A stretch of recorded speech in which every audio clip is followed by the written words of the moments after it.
inaugural Festival of Ideas as part of Charlotte Shout. We're thrilled to be here tonight at the Gantt Center. I'm happy to see all your faces. The forum has a unique design. It's built on a structure that allows for folks to connect, to consider, and to ignite.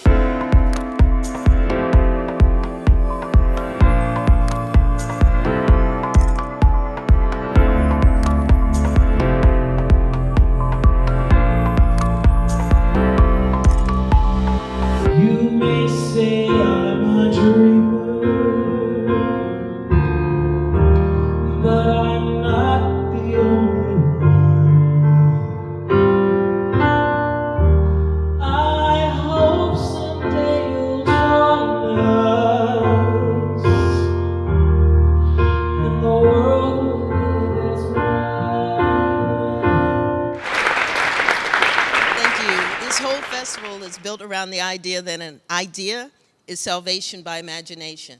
That's a Frank Lloyd Wright quote that has inspired and sparked our ideas about what we wanted guests to experience this weekend.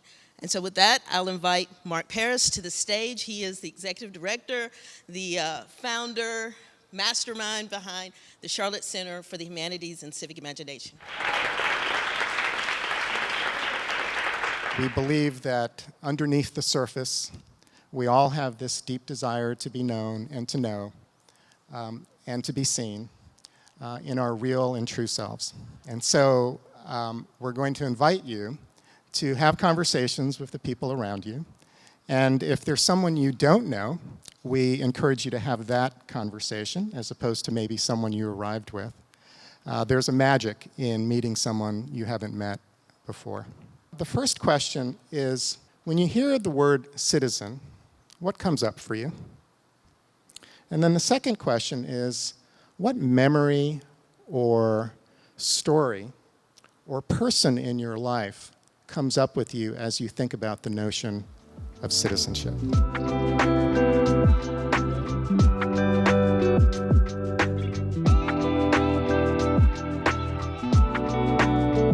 When I think of citizenship, and that's wherever we are in the country, right? People are born into something. We are all born into something. And that's a community. That's some form of citizenship. When I thought about the first question, citizen and citizenship, I thought about a person who has rights and responsibilities. It's my son. He was adopted from Paraguay in South America, and he was not a citizen, but became a citizen. And I didn't think too much about it until we had to go through the process of that. You know, as somebody who's an immigrant, citizenship really means access. A good provider and taught us work ethic and to be a contributing citizen, you know, the things that we heard in our household all of the time.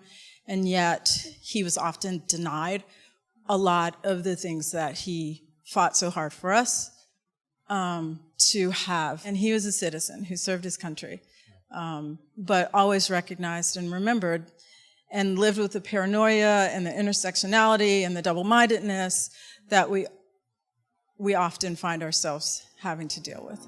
Eric Liu is the co-founder and CEO of Citizen University, which works to build a culture of powerful and responsible citizenship in the United States. The Gardens of Democracy, co-authored with Nick Hanauer. You're more powerful than you think, a citizen's guide to making change happen. Liu served as a White House speechwriter for President Bill Clinton and as the president's deputy domestic policy advisor. He was later appointed by President Obama to serve on the board of the Corporation for National and Community Service. Help me welcome Eric to the stage.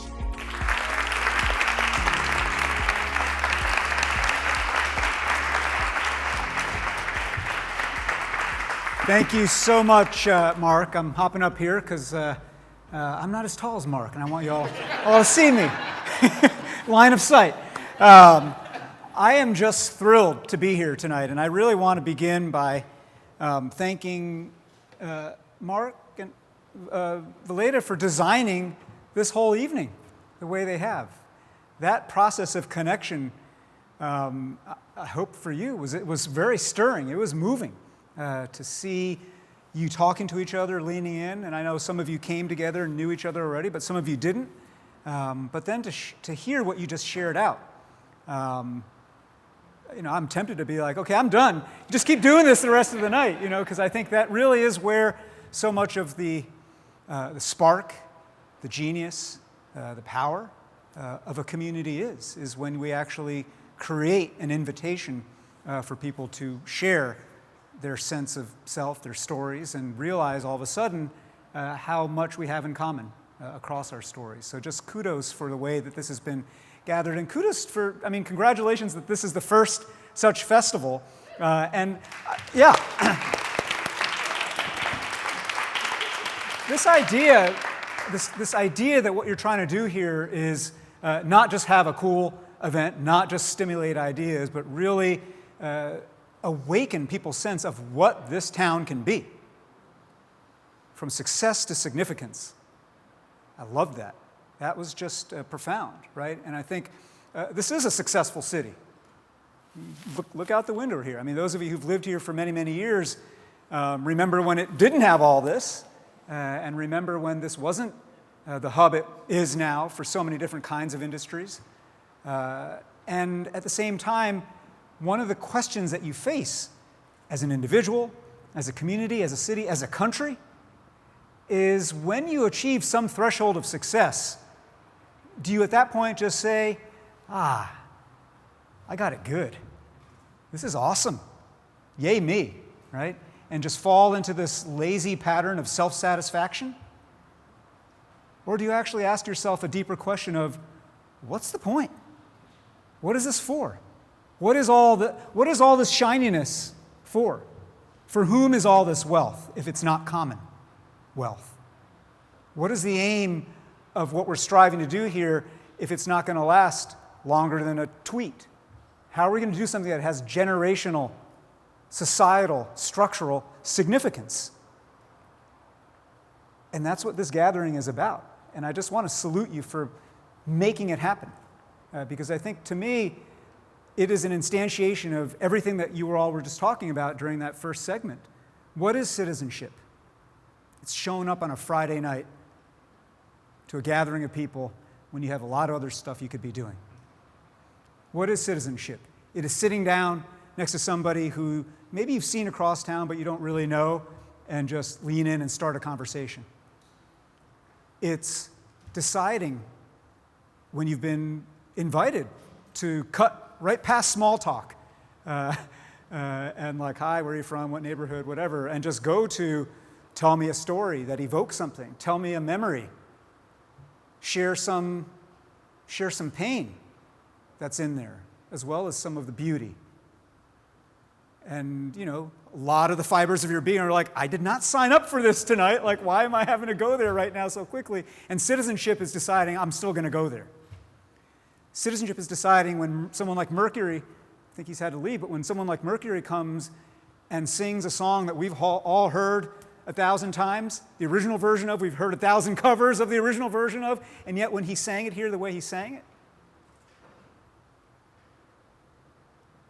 we realize that we are connected in a deeper way, and that there's some notion of spirit that moves us in the way that they performed. And that spirit of connection across place, across time, across race, across generation is at the very essence of significance.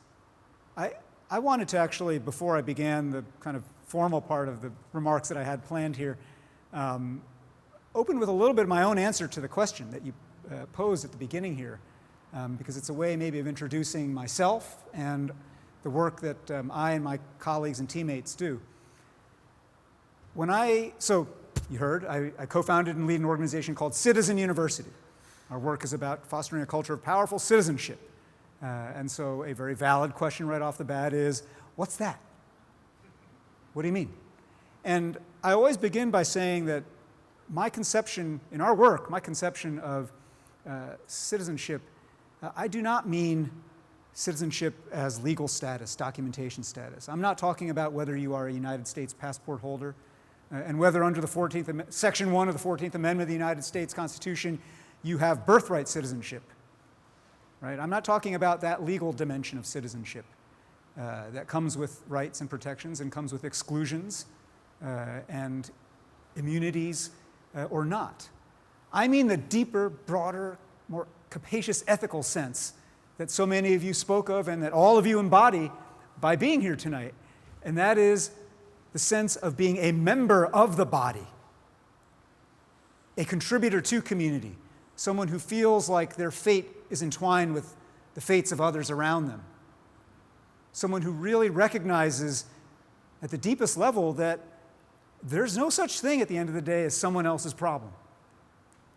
Right? That ethos, that mindset, that spirit as put into practice, that's what we mean by citizenship. And we have this very simple equation in our work that defines it, that I'll get into a little bit more later, but I'll tell you what it is right now to just frame up our thinking. And the equation is this: power plus character equals citizenship. To live like a citizen in the ways that I just described as a matter of ethics and practice requires both a fluency in power, to understand what power is, who has it, who does not have it, why that is, how that came to be, why it is the way it is, and how you change it. And then to couple that fluency in power with a grounding in what I speak of as civic character. And I'll unpack more of that in a moment. But the other dimension of my answer to the question, maybe my way of answering the second question, is, for me, even though I said I'm not focused on the legal status and documentation, I am the son of immigrants. And so I do come at that word and that idea through that lens and that experience. My parents were born in mainland China during a time of war and revolution and civil war.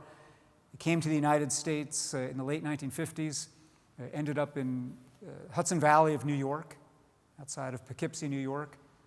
And that's where I grew up. And to grow up in Poughkeepsie, New York, which at the time was a thriving, booming IBM town,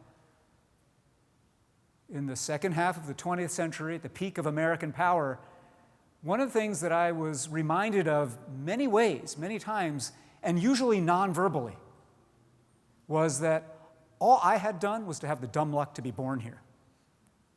That my parents had done the heavy lifting, that they had made the sacrifices, they had made the hard choices, they had decided to be here and decided to put down roots here. And that in the air, the implicit question was, what was I going to do to make it worth it? What was I going to do to earn it, in a sense?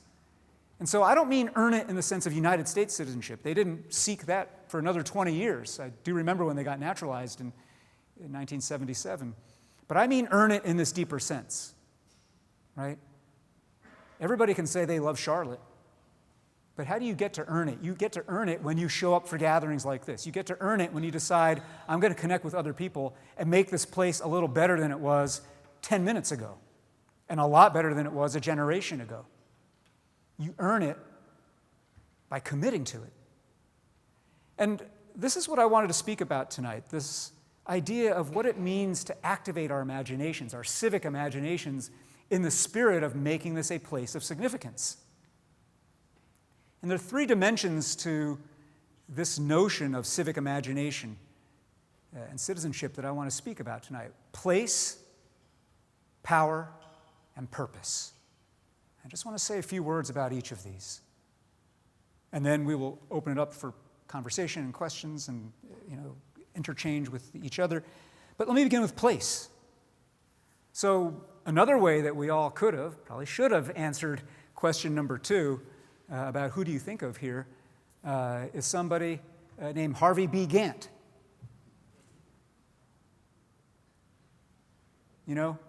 It's become fashionable, especially where I live in the Northwest and in a lot of places, maybe a lot of progressive pockets of a lot of places around the country, to do this land acknowledgement at the beginning of gatherings, right? To acknowledge the first peoples who tread this part of the earth. and their cultures and their civilizations and their stories and so forth. And I, for reasons we can get into later, I have mixed feelings about land acknowledgments as a ritual, because I feel oftentimes it's, if you're gonna open that up for something other than show, then be ready to say, and I acknowledge that I'm walking on the land of, and I don't even know who it is here, I'm sorry, but the Salish peoples in Seattle. And I'm going to put some muscle behind the land back effort that today's Native American activists are leading. Because otherwise, talk is cheap, right? And ritualized, formalized, performative talk is even cheaper. But there is something important about acknowledging where we come from. And when you think about place and the power of place, you think about the fact that we're gathered here in this room named for this still living hero and legend of Charlotte and of North Carolina, and you realize here's somebody who, Mark and I were talking earlier, and he said, you know who Harvey Gantt is, right? And I said, oh yeah, of course. And we were talking about history and trying to remember, was it Helms? Who had he run against and for the Senate? And then I admitted, actually for half a minute, I thought he had won. My memory was he had beaten Jesse Helms in 1990 and 1996. Yeah, I know, it's an alternate universe.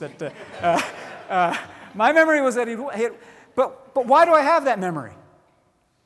Why do I have that memory? Because in the intervening quarter century, this has been coming together. In the intervening quarter century, things unfolded so that we would have the first ever black female justice of the United States Supreme Court.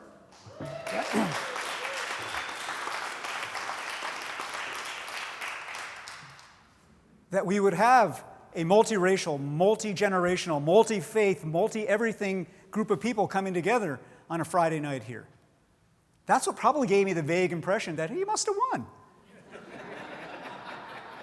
In the Northwest where I live, we do a lot of hiking, and you go into old growth forests, and of course you walking through the forest and you'll see a lot of these great old Douglas firs, these giant trees that have fallen, right? And you see these trees all over the place. Sometimes they've fallen across the trail and across the path. And when we see these trees, we behold them. We don't look at them and say, oh, what a loser tree. I can't believe that tree failed and fell. What we do is we look at that and we notice things shooting and sprouting out of that tree, and we call it a nurse log. Harvey Gantt's 1990 and 1996 Senate campaigns were not failures. They were a nurse log. They were a nurse log for a lot of what's unfolded in this community. They are a nurse log for giving a whole nother generation an idea that I get to claim this space. I get to own this city. I get to have my voice heard. But all of that, and P.S., Harvey Gantt's an architect, right? I mean, how great is that? An architect by profession, but also a civic architect, right? I'm not saying he had a blueprint for everything, but he and the generation he was part of sparked an idea that by being the first, as he had to be in so many circles, that he would make it a lot easier for the next 100 and the next 1,000 after that. And that is a story not only of the United States and the civil rights movement and the they say the moral arc of the universe is long but bends towards justice, but it doesn't even bend in a single curve, right? It bends like a towel you are wringing out, right? With the same force and the same seepage. And this idea that what in this place someone like Harvey Gantt and that generation made possible is to remind us that place matters. Place matters. You all have a story to tell here about that particular person, and you have 100 other stories to tell about people who I, as a Seattleite, born in New York, never even heard of. And you have stories to tell about people who grew up around here who have citizenship of the United States, who served in the armed forces of the United States, who claim this country in every way, and yet who, as a matter of norms and culture and value, still were not getting what the Constitution calls the privileges and immunities of citizenship of the United States, which in plain English just means respect, courtesy, recognition of common humanity. But those habits are not, we can talk about those habits in a seminar room in a very philosophical way, but those habits are habits that are built in place. Those habits that are built in person. Those habits are habits that are formed by coming together with people unlike yourself and figuring out how do we make something alike. One of the things that we teach in our work at Citizen University is that so much of our politics right now makes us into either spectators, watching this reality TV show, watching this cage match, watching this, horrible, can't take your eyes off it car wreck of a thing that's happening. But we are spectators. Sometimes unabashed, sometimes a little embarrassed. And so much of our national politics and our national media, and even social media, makes us spectators. You may think that liking a post is participating in civic life, but it is not. It is spectating by other means. And the muscle that we have to commit to building in this time right now is the muscle of building place, of being together and inviting each other into place in a way. And we have forgotten that. We have forgotten. And it's not just like, younger generations who can't get off their phones. No, everybody has forgotten place, right? And look, Charlotte's gotten big because of great big national brands, Bank of America and all these other things, which frankly are great big national and global brands that have obliterated our sense of place. I'm from the land of Starbucks. I love the people I know who work at Starbucks, but Starbucks has obliterated our sense of place, precisely because you get the same experience everywhere, anywhere, and the same convenience anywhere, everywhere. One of the things we've got to commit to in trying to recreate a sense of place is to commit to inefficiency. One thing I've learned over these last 2 years of pandemic is how awful it is to get really, really, really efficient. Because on Zoom, I've just been having days that are just packed with wall-to-wall meetings, not just meetings, but I'll do 3 national events a day on Zoom without having to leave the comfort of my home office. And, I've got it down where, 10-minute break, get my lunch, 10-minute break, change into a suit, or the top of a suit, right? And just, bam, bam, bam, and we're so efficient. And then that efficiency, that mechanistic mindset infects every other part of your day. It infects the way that I spend time with my wife. It infects the way that I think about, do I have time for this side conversation when I take a walk and I bump into somebody? No, I don't, right? I gotta go. I gotta Zoom. I gotta Zoom in 5 minutes, right? Like that's just, in 20 years we'll look back and say, that's embarrassing how much we used to say that. I've got to Zoom in a few minutes, or I've got to do this in a few minutes. Inefficiency.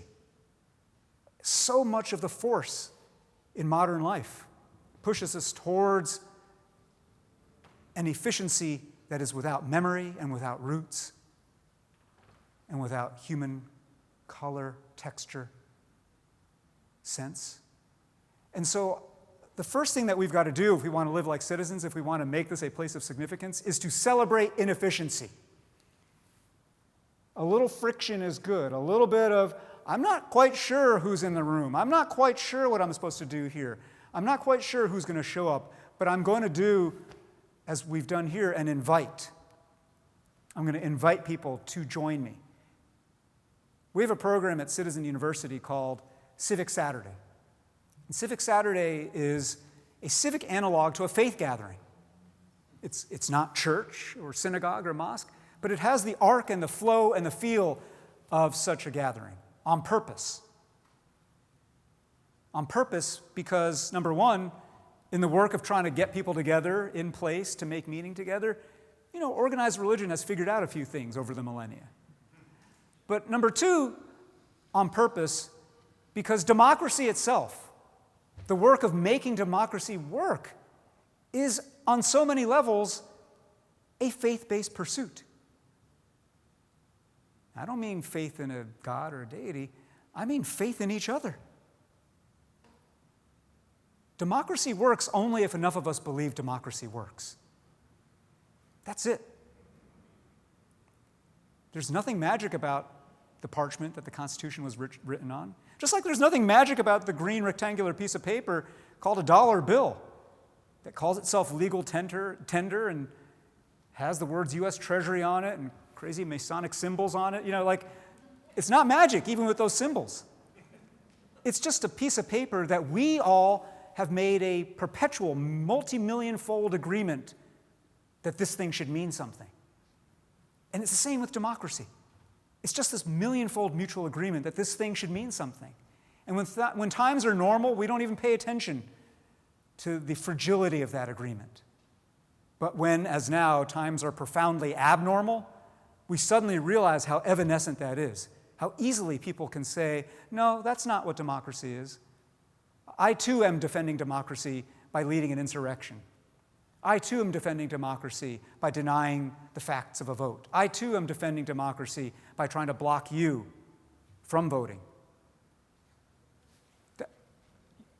You can understand the words, but you can no longer see the faith, the mutuality of this agreement. And so we do Civic Saturdays in a way that actually, I was saying to Mark, is kind of like what we've begun here tonight, where you walk into a space where you won't know a lot of the people. And when you sit down, we have what we call turn-and talks for like 6 minutes. Turn to each other, each spend 3-4 minutes on a question, like tonight's question, that go right past small talk to something deep. And the questions are like, who have you failed recently? Who are you responsible for? What are you afraid of right now?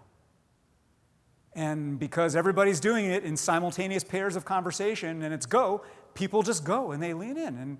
And it's just like it was tonight.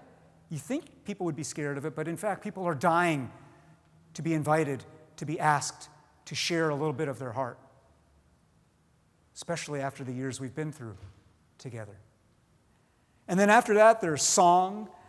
We sing together, we rise and sing together songs, not just, classic traditional patriotic anthems, but all kinds of protest songs, civil rights anthems, you name it.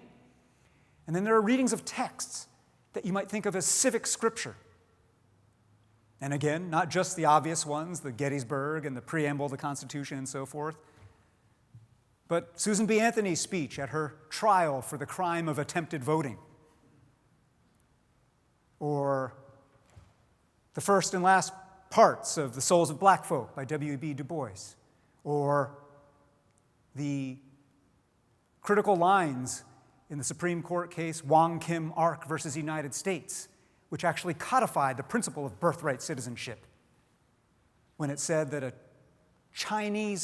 person of Chinese descent born here in the United States during the years when the Chinese Exclusion Act was in force, when people from China were literally being turned away and sent away because they didn't want any more of this. They liked the cheap labor for a while, and then they didn't want any more. And there were anti-Chinese riots everywhere. But this person, born on this soil of Chinese descent, was held to be, under the 14th Amendment of the United States, a citizen of the United States. Right? We hear texts like this that take us back in time, but also take us to right now, because all those questions, Du Bois and the color line, who has birthright in the United States? What is the meaning of citizenship? All those are questions we are living right now. And from those texts and readings of civic scripture, then there's a civic sermon at the heart of these gatherings. And then at the end, we do what we're going to do here at the end after I'm done, which is in circles, ask ourselves and ask each other, what shall we do next? What shall we commit to in our community? We started these Civic Saturday gatherings in place at LA Bay Bookstore on Seattle's Capitol Hill, a classic place in a great book-loving town. And from there, word started to spread. People started to ask, hey, can you bring a Civic Saturday to our town? And for about a year or two, we obliged, and we went to Des Moines and to Philadelphia and to Los Angeles and all kinds of places around the country, Portland, Maine, to lead these gatherings, and then realized that is a super not scalable strategy for our team to run around from place to place. And so we launched something called the Civic Seminary to start training people from all over the United States to learn how to put on these gatherings themselves. And I call them gatherings, not events. It's not an event, right? It is an invitation for people to gather and make meaning together and ask ourselves, what do you doubt about democracy today? What do you fear about the fate of our republic right now? What responsibilities are you willing to take to sit alongside your rights? And again, not in some philosophy seminar way, but as that applies to Wilkesboro, North Carolina, Athens, Tennessee, Amarillo, Texas, Cleveland, Ohio, Tacoma, Washington, St. Paul, Minnesota, in place. And I just emphasize this because it may seem obvious to you, but what you're doing right now is something that is profoundly countercultural, right? Not just the culture of social media and the culture of efficient technology, but the culture of, you know what? I go to work, I'm busy, I got my family, and I don't have time for my place. And I'm here to tell you, having worked in the White House, having worked at the pinnacle of national politics, that if you are concerned about the fate of our democracy, that it is not going to be saved or made healthy or renewed by a president. It is not going to, civic renewal, the recovery of the body politic is not going to come from the head down. If you'd even call the White House the head, I'm not even sure I would. It is going to come, that renewal is going to come from the middle out, from the inside out, and from local places outward. And so what we're doing here tonight has to be not just what we celebrate with each other, but for you to begin to be mindful of what's happening around the country that's just like this. Because my work takes me around the country, I'm here to tell you what's happening around the country that's just like this is the Spirit and Place Festival in Indianapolis, Indiana. What's happening that's like this is the Anythink Library System in Adams County, Colorado, outside of Denver. What's happening that's kind of like this are gatherings that are happening in Chicago under the banner On the Table, where people commit to coming together for a single meal all around that city, all around that divided city, that segregated city, to come and talk about a common question that day. There are all kinds of experiments bubbling up in all kinds of places around the United States that you wouldn't know it and you wouldn't believe it if all you did was read national politics and follow national news. But in fact, there is this great civic awakening happening. There is this sense of recommitment and renewal where people are realizing, I should know my neighbor. I should know the history of this place. I should know why people who would have been my neighbors 50 years ago don't live here anymore. Because what? Because of technology, because of migration, because of redlining, because of displacement, because of gentrification, because of whatever it is. I should know where I'm from. And so that's the first dimension of citizenship and civic imagination, is let us reimagine deep, deep roots in place. Rick, who was speaking earlier, we were speaking earlier about you're being a family physician. And, you know, the old solo practitioner, country doctor, family doc, like that's a great and in some ways disappearing thing in the United States. And I want to celebrate that as a professional choice. But what he was saying as well is that in addition to that practice, which is about seeing families rooted in place and understanding the patterns, recognizing the patterns that you're seeing, patterns of inequity, patterns of pain, patterns of inherited, not just disease, but inherited trauma. That when you start seeing those patterns, you should give a language to those patterns. You should start speaking of those patterns, first in your own profession, and then more widely. And that too is what this is about. And that brings me to the second dimension of what it means for us to reimagine citizenship right now, and that is power. I said at the outset that we have this simple equation: power plus character equals citizenship. And I want to linger on the idea of power for a little while, because I often find that people, when I start talking about it, kind of creep back a little bit. They don't want to talk about that topic. Power seems an impolite thing to speak of. And I'm not exactly sure why that is. Maybe it's because we in America like to pretend still that we're all equal. And so to speak of power suddenly, is saying the emperor has no clothes. Like, actually, no. Or maybe it's because we associate power, the idea of power, with its kind of caricatured depictions in popular culture. Think about a show like Game of Thrones or House of Cards, or pick your intrigue-filled murderous soap opera, and you think, Succession or Billions or whatever's on TV these days. Power, that's what power is, right? People cutthroat, going after each other, and all our uses of the word, power hungry, power trip, power mad, are negative.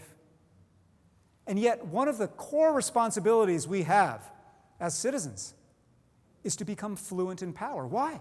Because I define power simply as this: a capacity to ensure that others do as you would like them to do.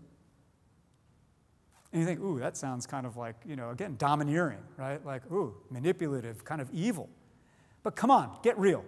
At every scale of your life, with your loved ones, with your neighbors, with your coworkers, we are humans wired to always want to get others to do as we would like them to do. And we do that in interpersonal relationships, we do that in intercommunity relationships, and we do that at every scale of society.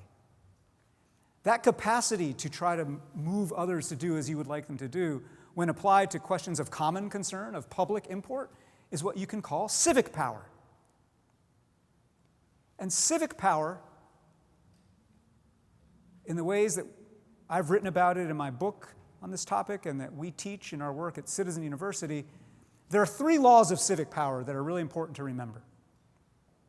Law number one is this: power compounds, right? And this is the one that's very intuitive to us, and you can put it in popular terms. Power compounds means the rich get richer, and the poor get poorer. Powerlessness compounds, right? And you can see that in terms of how our economy has unfolded over the last decade and a half. We are living through historic times. I saw a meme the other day circulating among younger people saying, "May I please have a year without living through historic events?" And the answer is no. But we are living through a historic time right now where we are experiencing the greatest level of income inequality and wealth concentration that this country has seen since just before the Great Depression. And guess what? That is a case of what the social scientists would call not only correlation, but causation. Because when things get that unequal, that imbalanced, that tipped over,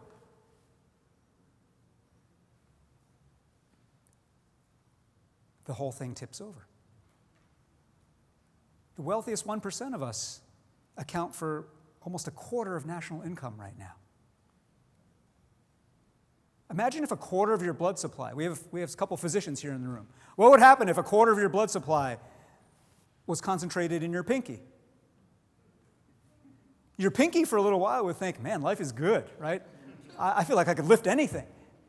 But then after a little while, it would realize, oh, wait a minute, I can't lift anything because the hand to which I'm connected is atrophying.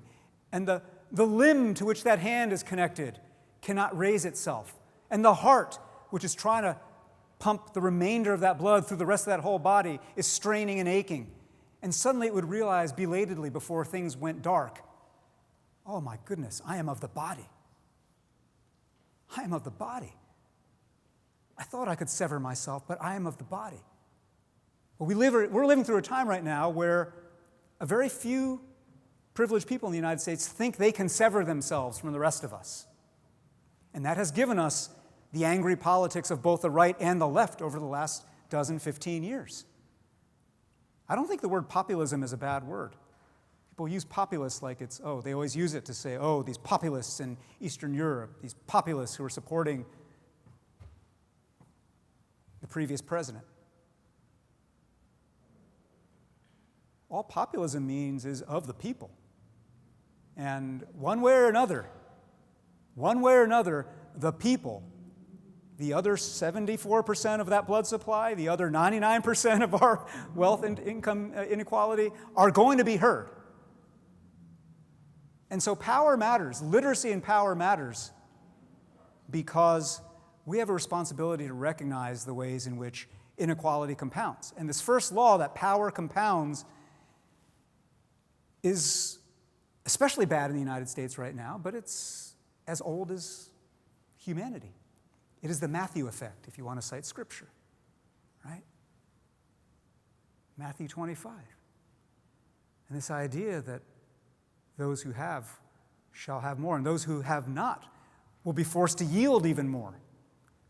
That notion is the natural unfolding of things. Left to themselves, complex systems will result in clumping and concentration.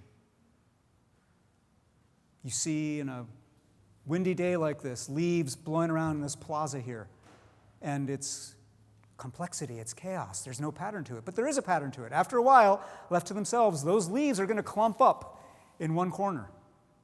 That is the nature of systems. Law number 2, power justifies itself. At every turn, incumbent holders of power will spin elaborate narratives about why this allocation of power, this particular set of arrangements, is the God-given, only right way for things to be. And there are a lot of versions of that through our history in the United States. I do not have to speak to people in North Carolina about the ways in which the story spun. I mean, we use the phrase white supremacy a lot today in different forms and kind of sloppily. But if you want white supremacy, go back and read some of the sermons that white Christian pastors were delivering in the age of slavery in the United States, justifying slavery, citing Scripture to justify slavery, citing their God-given burden to make use of these people who were meant to be enslaved, perhaps to civilize them on the margins, but to do what was the natural order of things. Power will always justify itself and use what tools and what language are available. And it offends us right now, and we might think, oh, I'm so glad right now that there aren't people who have such a warped sense of morality that they would cite Scripture to justify slavery and inequality. And then you stop and realize, wait a minute, we do have such people every day. We do have such justifications. And sometimes it's in the terms of white supremacy, but other times it's in terms of male supremacy. I live in Seattle, one of the tech capitals of the world. And you hear in the tech community all the time, well, there's a reason why there's not a lot of women in tech. Women, their minds aren't made for tech work. Their brains don't think this way. It's not, it's a cutthroat thing. Their nature is too cooperative. Tech requires testosterone. You can't succeed in tech if you're a woman. And you'd be shocked, or maybe you wouldn't be shocked, how much just either active nodding or just complicit silence there is in the spinning of these kinds of narratives at dinner parties, at work meetings, at gatherings of all different kinds. Power justifies itself at every turn. Again, back to the economics of it. We're living through this time where we're still dealing with the legacy of trickle-down economics. The idea that, we are in the banking capital, one of the financial capitals of the world. So let us speak a little truth to that power. We have labored for 40 years in this country or more under the idea that the greatest way for prosperity to reach all of us is for a few super rich job creators, capital J, capital C job creators, for us to burden them as little as possible, to get out of their way, not to tax them too much, not to trouble them or regulate them too much, so that they can accumulate all the wealth they possibly can and allow some of that wealth to leak its way down to the rest of us. And this is not a partisan question. Republicans and Democrats implicitly and explicitly, consciously and unwittingly, have bought into this narrative of the origins of prosperity. But that's not how it happens. And what we've been seeing over these last few years, and what Bank of America and every great financial institution here in Charlotte and around the world have come to learn, is that there is a great case to be made that it's not only a case out of compassion, but a case of what Alexis de Tocqueville called self-interest properly understood. A case for raising the minimum wage, putting more money in the hands of everyday folks. And that case goes like this. When workers have more money, businesses have more customers. That when you raise the minimum wage from 9 to 11, from 11 to 13, 13 to 15, where does that second shift worker at Subway or Quiznos, where does that person who's cleaning up the hospital room late at night where your mom is staying, where does that person park that extra $2 or $3 or $4 an hour? Think they put it in some offshore account in the Cayman Islands? In some complex investment instrument? No, they spend it. They circulate it into the economy.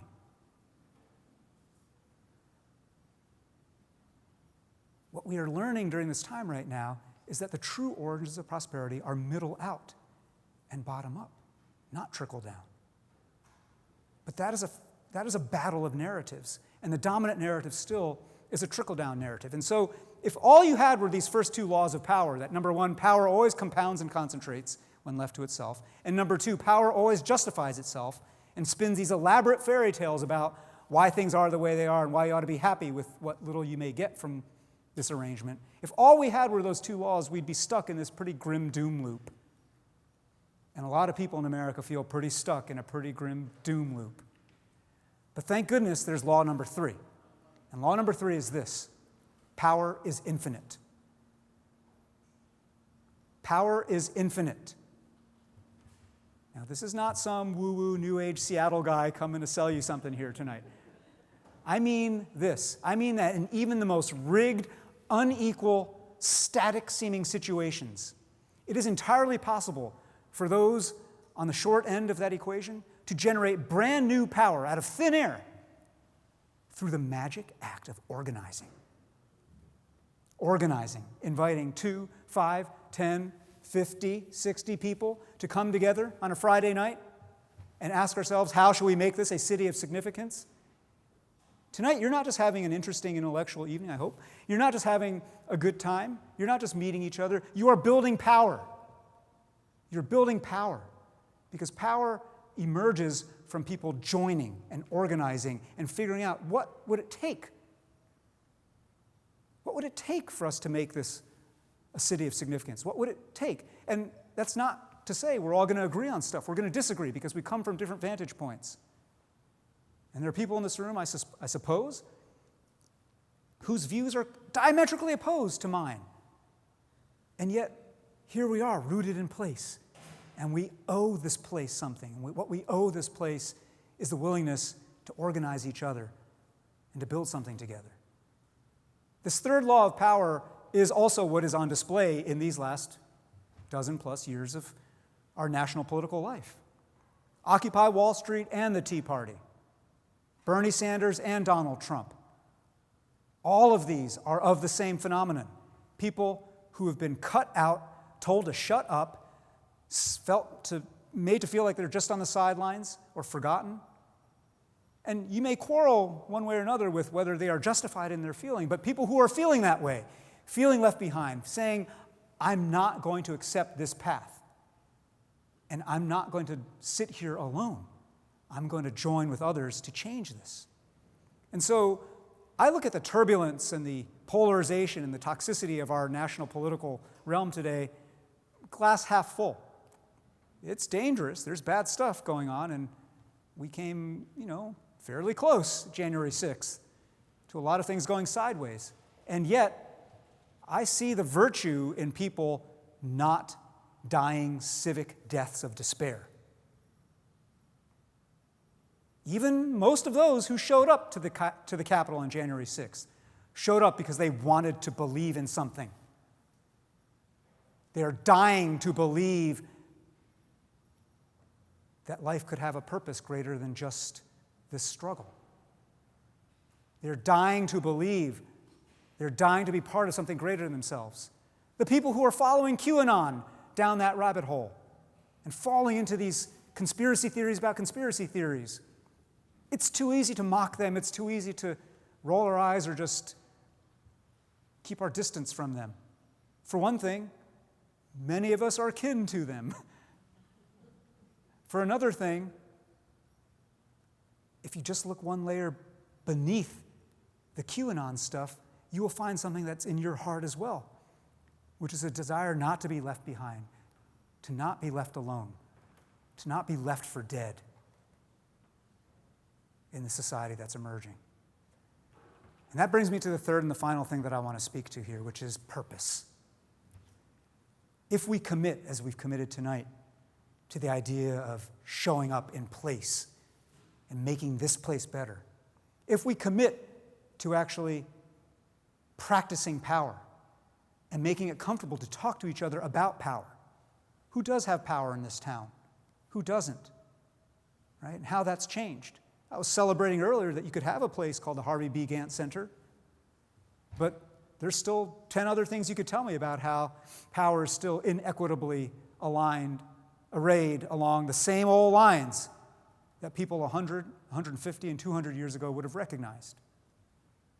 But when you combine this commitment to place with a literacy in power, you then come to this core question of, for what purpose? To what end?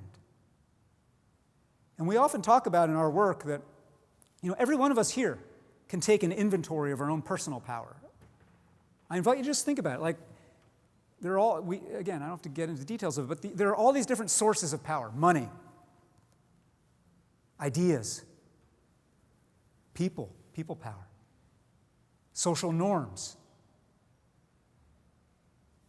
I applaud those who, in a time where we don't have to wear masks anymore, are still like, no, I'm going to wear a mask. I have a reason, because my wife is immunocompromised. I'm still going to wear a mask. But that's a social norm thing. We have all these forms of power at our disposal.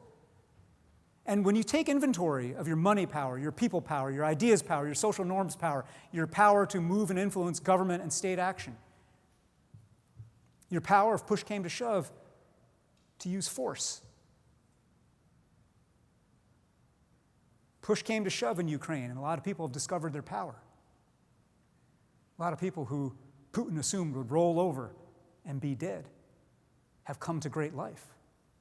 When you take your personal inventory of power and you realize, wow, I actually have a little more power than I would have realized. I feel so powerless, and yet I could probably call a meeting and get some people to come. I know how to do this. I know people who know how to do that. And when you take that inventory and you kind of see this little mound of social and political and intellectual and institutional capital forming, you look at that mound and you come to a very simple binary choice as you behold that mound. And the choice is this: shall I hoard or shall I circulate? That's it.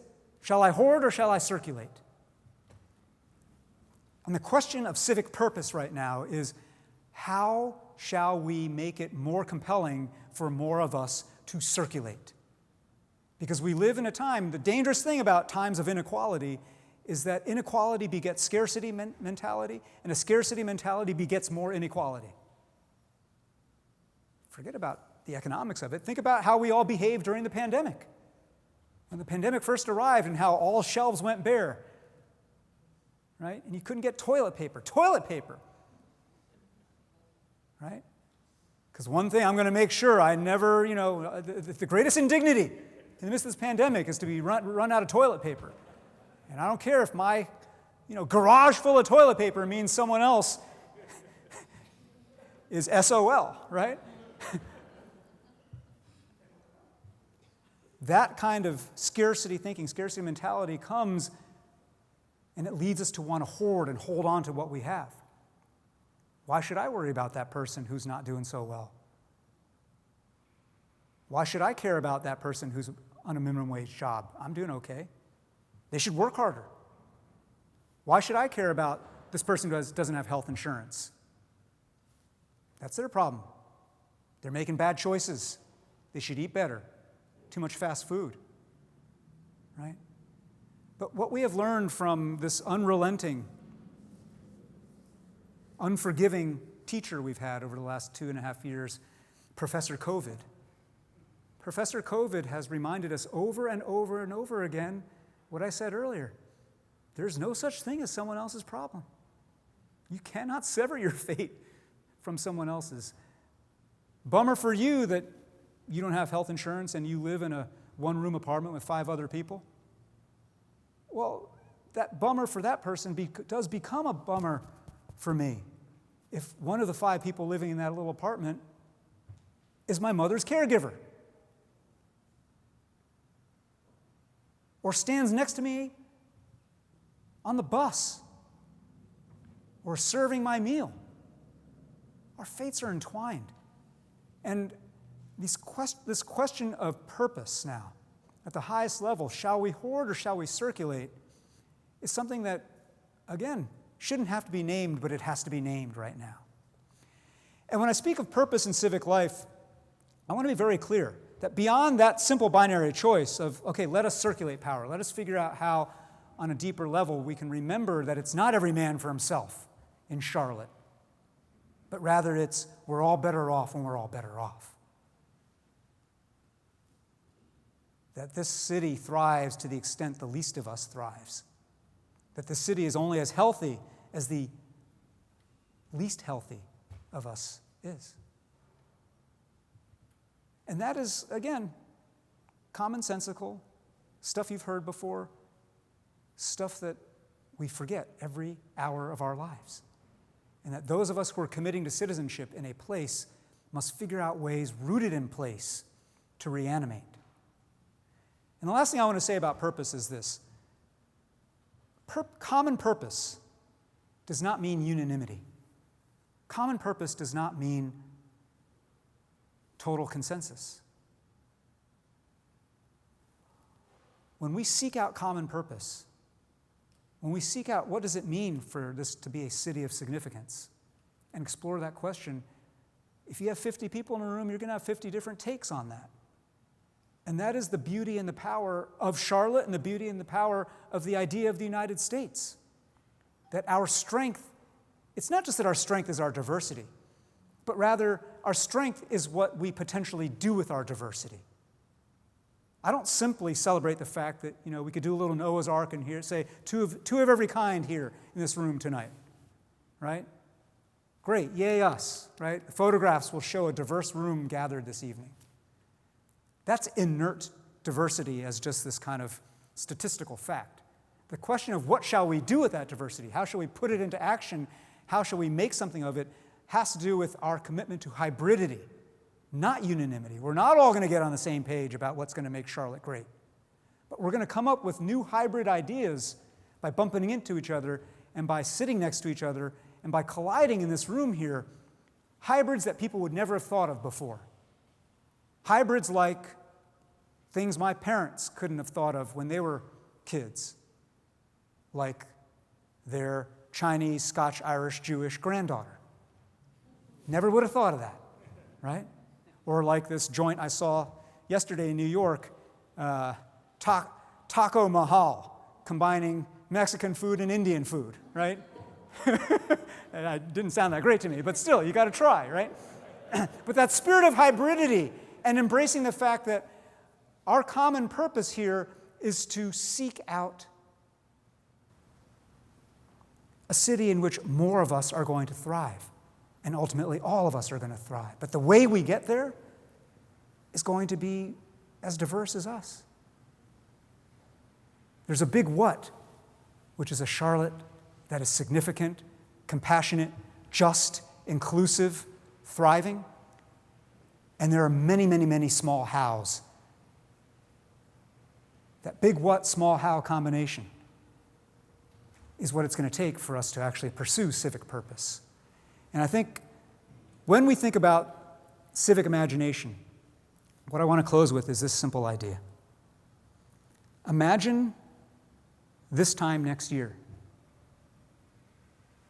Not only that this gathering is going to be X multiples more people in the room, sure, that'd be great.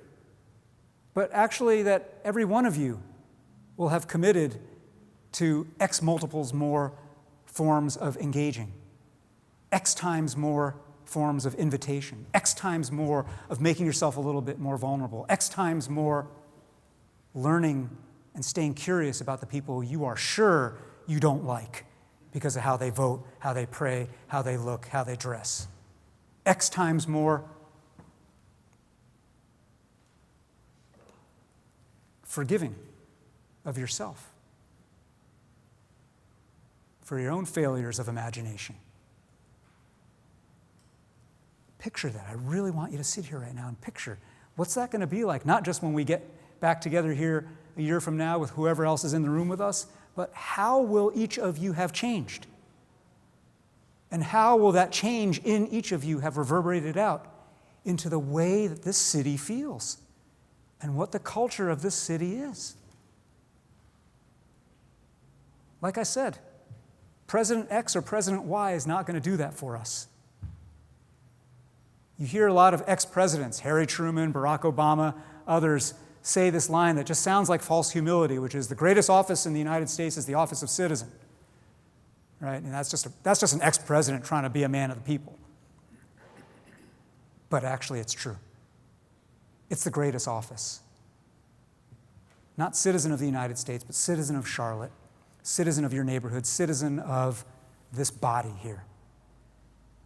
And with a renewed sense of place, with a willingness to learn and practice power, uncomfortable as it may be, and with a willingness to search out with others a sense of common purpose, let's imagine and then create that Charlotte, that North Carolina, and that United States of America.